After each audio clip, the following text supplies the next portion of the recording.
Hello guys, here is Boris Everuk with another video for askeveruk.com platform.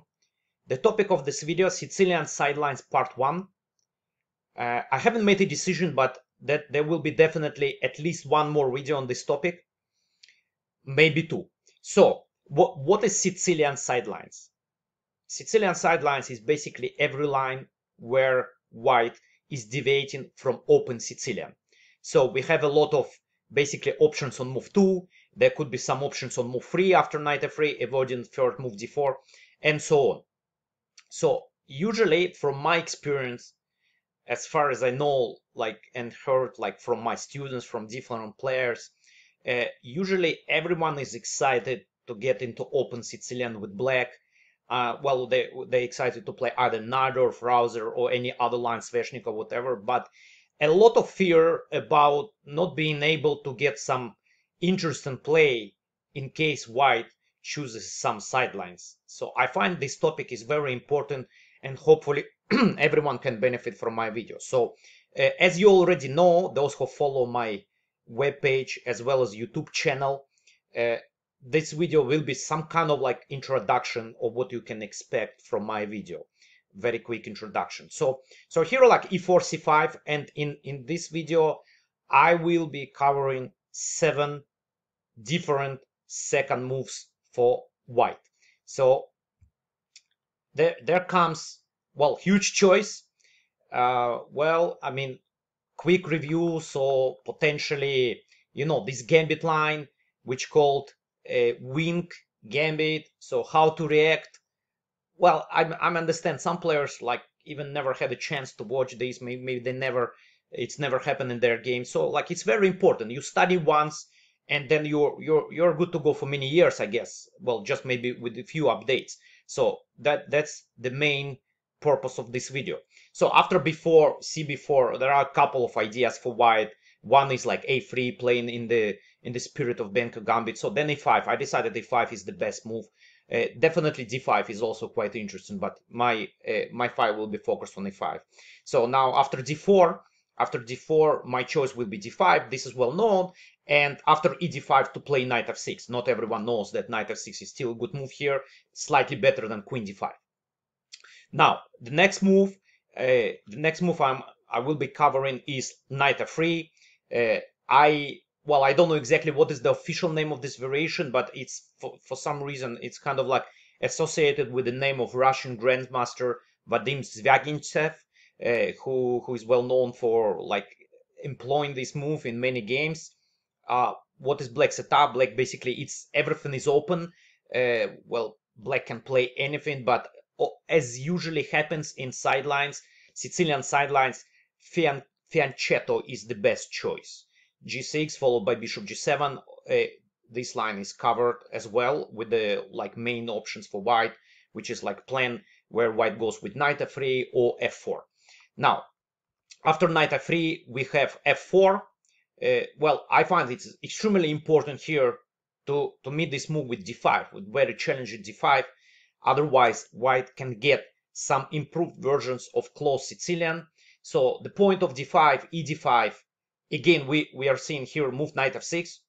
Not everyone familiar with this idea. Knight f6. We don't want to take queen d5 right away in view of knight c3, gaining the tempo. So after knight f6, basically we kind of sacrifice the pawn. I still believe it's kind of temporary sacrifice, although in some lines we kind of forced to play pawn down. So well, an obvious idea that if white decides to control the pawn right away, there comes e6. And after d6, bishop e6, there is a very serious pressure over d file as well. White cannot be proud of move f4, which is significantly weakening the king side.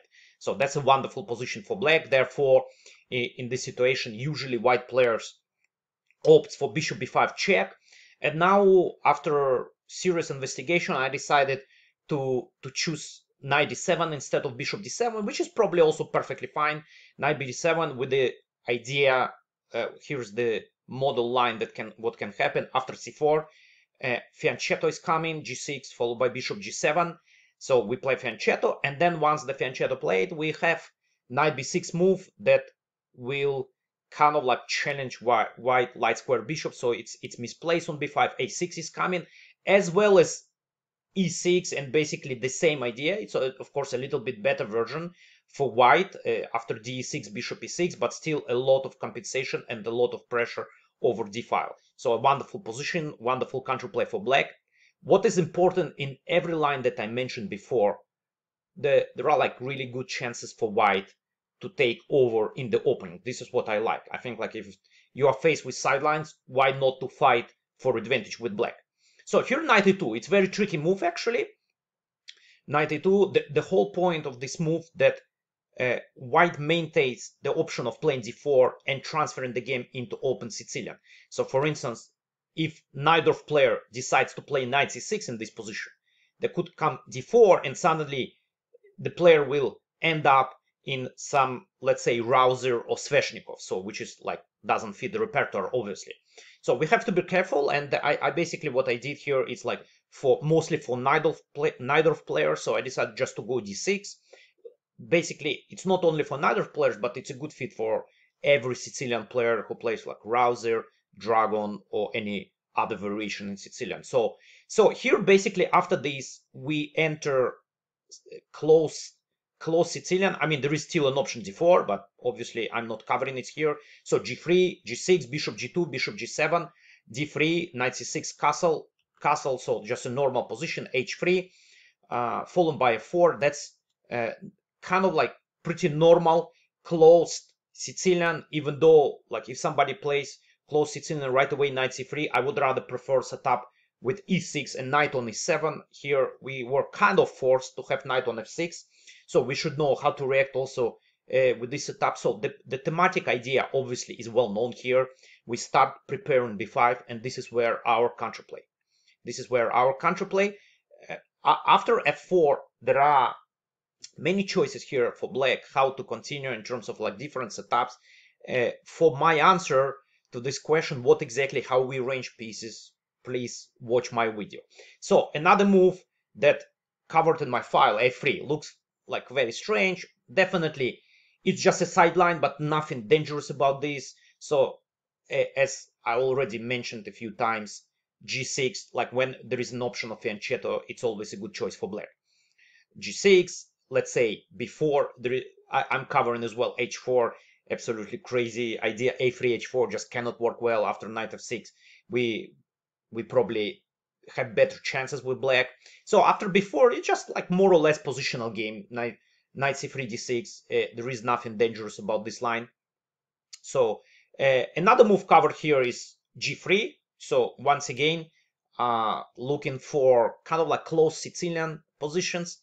I find it's like very important here to know d5 in order to avoid maybe some, once again, kind of like improved versions of close Sicilian. What doesn't mean that, for instance, white, since white doesn't have knight on c3, there could be c3, d4 at some point. So d5 is very challenging, very aggressive.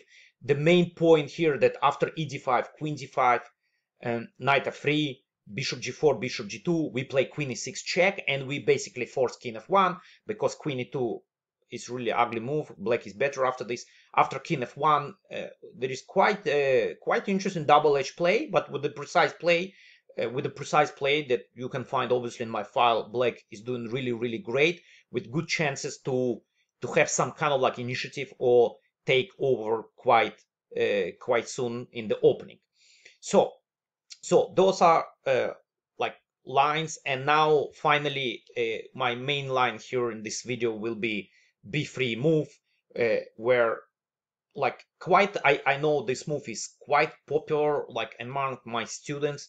I see it's quite often, and not surprising that white is getting advantage out of opening in many cases. Well, the reason for that simply like nobody put the effort to study this line for black, and actually the most aggressive move here, g6, the most interesting. So we also want to fianchetto our bishop, so why not, right? So of course after bishop b2 there is no possibility for us to play bishop g7, but there is nothing wrong with knight f6. So knight f6 is coming, and we are not worried about bishop f6, af6 pawn structure. This is covered in my file the idea f6 f5 to carry out f6 f5 with like very nice play and very powerful dark squared bishop. So the main line e5 knight d5, and it's obviously, guys, like it's very kind of like a little bit frightening to go for this position, like when you don't know the theory, because it seems like there is some tactics there connected with the e6 ideas, but actually nothing is working, and black is everywhere perfectly fine, not only perfectly fine, but actually having like a nice game, and in many lines taking over, as I already mentioned. So here we have, first of all, e6 is well met by f6, no problems whatsoever here. There is a Magnus Carlsen game here where he got like really better in a few moves and won a convincing game. Bishop c4, knight b6, once again optically maybe looks a bit scary.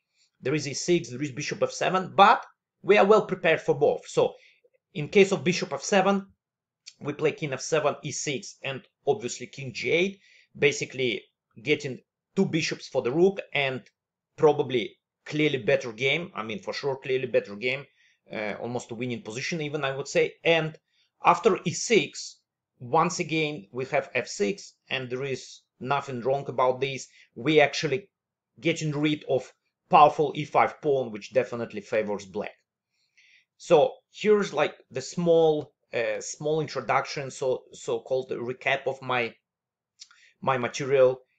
For those who are interested, hopefully you can go to my ask-avaruk.com platform. Once again, maybe check my video, download the file, and hopefully benefit and score a lot of wins with these ideas. Thank you very much for your attention, and see you soon.